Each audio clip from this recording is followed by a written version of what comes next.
ಗೊತ್ತಾಗುವಲ್ರಿಯಪ್ಪ, ಒಂದು ಗೊತ್ತಾಗುವಲ್ರಿ. ನನ್ನ ಹೊಟ್ಟೆ ಹಸದ ಹೊಟ್ಟೆಗ ಬಹಳ ಸಂಕಟಾಗತ್ತೈತ್ರಿಪ್ಪ, ಸಂಕಟಾಗತ್ತೈತಿ. ಎಲ್ಲರೇ ಕೂಲಿ ಮಾಡಿ ಬದುಕಬೇಕಂದ್ರ ಈ ನನ್ನ ಕೈ ಕಾಲನ್ನ ಮುದು ಹಾಕಿದ್ದಾರೆ ಆ ನಯವಂಚಕರು. ಹೇ ದೇವಿ ಕರಿಯಮ್ಮ, ಇದೇ ರೀತಿ ನನಗೆ ಕಷ್ಟವನ್ನು ಕೊಟ್ಟುಕೊಂಡು ಹೋಗುವುದನ್ನು ಬಿಟ್ಟು ಒಂದೇ ಸಾರಿ ಸಾವು ತಂದು ಬಿಡಬಾರ್ದೆ ತಾಯಿ, ಸಾವು ತಂದು ಬಿಡಬಾರ್ದೆ.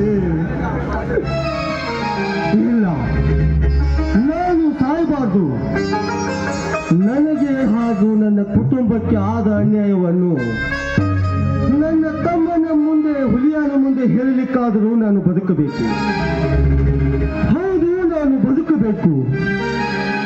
ನಾನು ಬದುಕಬೇಕಾದ್ರೆ ಈಗ ಅನ್ನ ಬೇಕು, ಅನ್ನ ಬೇಕಾದ್ರೆ ಹಣ ಬೇಕು.